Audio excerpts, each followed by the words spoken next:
தொந்தரவு பண்ணிட்டேன்னு நினைக்கிறேன். டன் பேரா? அது டண்டன் பாரா சார். அடேங்கப்பா, உயர் அதிகாரியா? சரியா சொன்ன, நான் ரொம்ப பிரபலமானவனு கூட.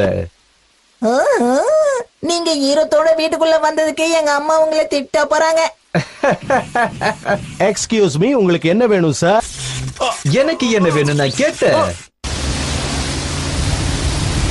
உங்க எல்லாரையும் ஏன் கைது பண்ண தெரியுமா? தேசத்தோட பாதுகாப்புக்கு பங்க விளைவிச்சிருக்கீங்க. அதனால உங்களுக்கு தண்டனை உண்டு. ரோபோட்ஸ் அந்த தப்புக்கு எங்களை தண்டிப்பீங்களா என்ன? அந்த ரோபோட்டை பத்தி எனக்கு தெரியும். அது டோடகாஸ்ட் ஷீல இருக்கு. தயவு செஞ்சு நம்புங்க. இத பத்தி தானே சொல்றீங்க?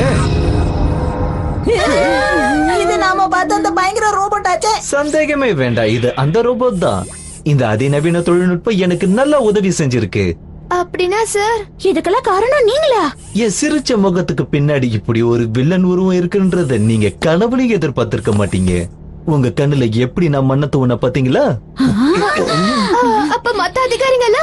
அதுவும் ரோபோட்ஸ் தான். நம்ம இடத்தை நெருங்க போறோம் பாஸ். ஓகே, கொஞ்சம் பொறுத்துக்குங்க. உங்களுக்கு நிறைய குழப்பங்கள் சந்தேகங்கள்லாம் இருக்குன்னு எனக்கு நல்லா தெரியும். நான் தெளிவா விளக்குறேன். முன்னாடி எல்லாம் இந்த நாட்டுல குடும்ப தலைவருக்குன்னு ஒரு தனி மரியாதை இருந்தது. ஆனா இப்ப அப்படி இல்ல, நிலைமையே மாறி போச்சு. மிட்சி மாதிரி பொண்ணுங்க குடும்ப தலைவரை மதிக்கிறது இல்ல, அவங்கள அவமானப்படுத்துறாங்க. ஹாரி மட்டும் இல்ல, ஹாரி மாதிரி இன்னும் பல பேர் பாதிக்கப்பட்டிருக்காங்க.